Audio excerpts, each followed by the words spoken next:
There is a trap that many of us fall into every day without realizing it. Someone criticizes us, someone misunderstands us, someone leaves a rude comment, someone spreads gossip, someone questions our worth, and immediately something inside us demands a response. We want to explain, we want to defend ourselves, we want to prove them wrong, we want the last word. But if we are honest, how many times has that impulse actually brought us peace? How many arguments have ended with both sides feeling understood? How many emotional battles have left us stronger, calmer, and wiser? Very few. Most of the time, reacting only pulls us deeper into the very thing that disturbed us. The ancient emperor Marcus Aurelius wrote, "You have power over your mind, not outside events. Realize this, and you will find strength." These words contain a truth that can change our lives. We cannot control what people say. We cannot control what people think. We cannot control how others behave. But we can control whether we allow those things to enter our minds and steal our peace. The problem is that most people spend their lives trying to manage the outside world while neglecting the inner one. They want everyone to understand them. They want everyone to agree with them. They want everyone to treat them fairly. And when reality fails to meet those expectations, frustration grows. But there is another way to live. A way that does not depend on controlling other people. A way that does not depend on winning every argument. A way that does not depend on receiving approval from strangers. It begins with a simple realization. Not everything deserves a response. Think about how much energy we waste every day. A negative comment appears online. We think about it for hours. Someone speaks badly about us. We replay the conversation in our minds all week. A person disrespects us. We imagine dozens of responses we should have said. The event may have lasted only seconds, yet we allow it to occupy our minds for days. Seneca understood this when he wrote, "We suffer more often in imagination than in reality."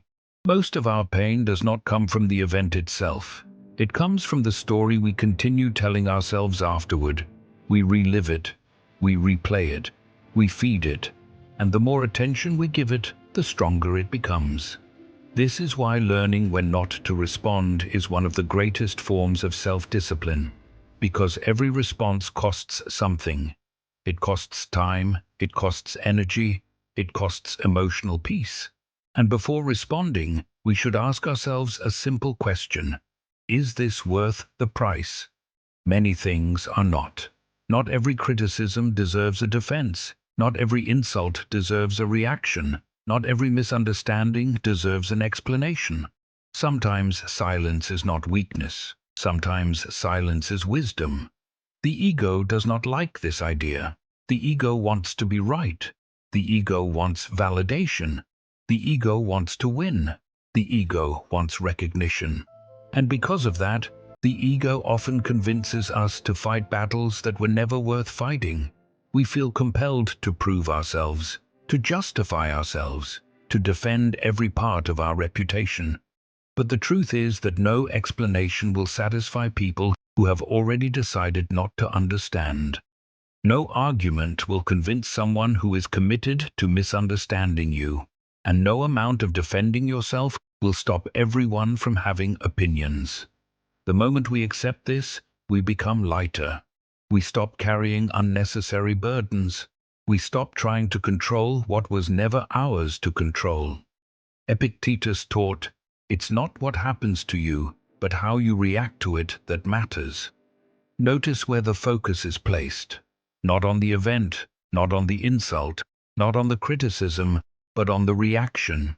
That is where our power lives. Imagine two people receiving the exact same criticism.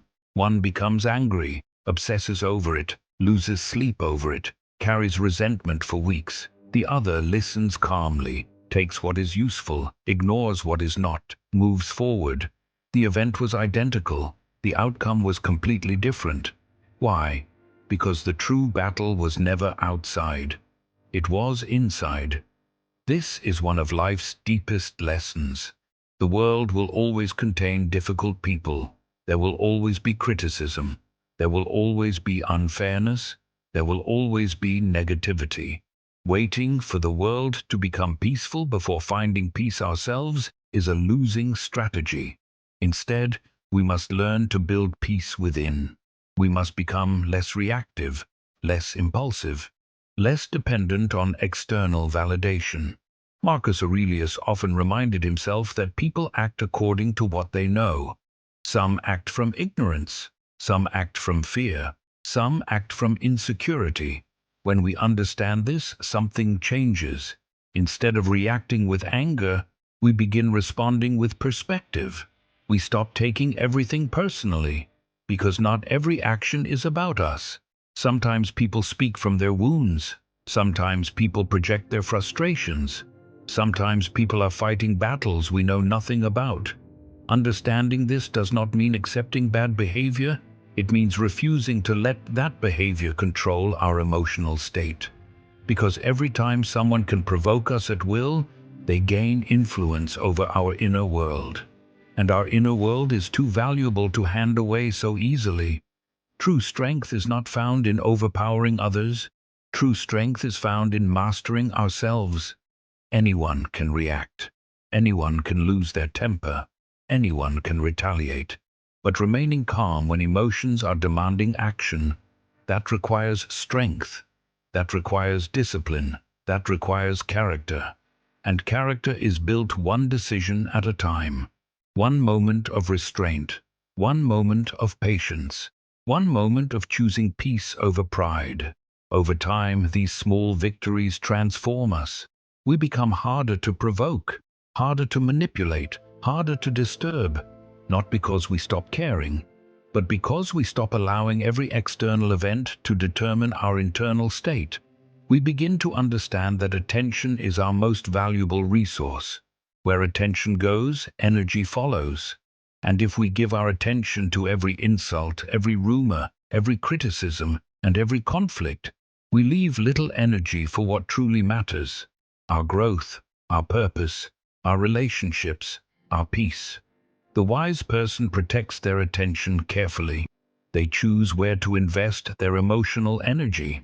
They understand that responding is a choice, not an obligation.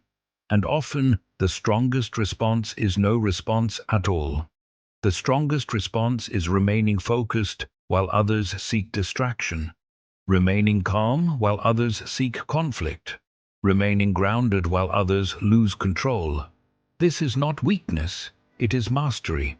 The mastery of knowing that your peace is more valuable than your pride, that your future is more important than today's argument, that your character matters more than winning a temporary battle. So the next time someone criticizes you, pause. The next time someone provokes you, pause. The next time your ego demands a response, pause. Ask yourself, does this truly deserve my energy? Does this deserve my attention? Does this deserve my peace? And if the answer is no, let it pass.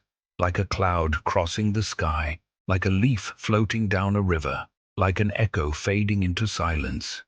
Because not everything deserves a response.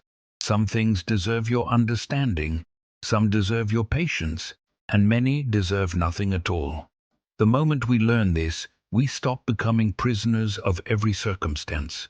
We stop reacting to everything around us, and we begin mastering the only thing that was ever truly ours to control: ourselves.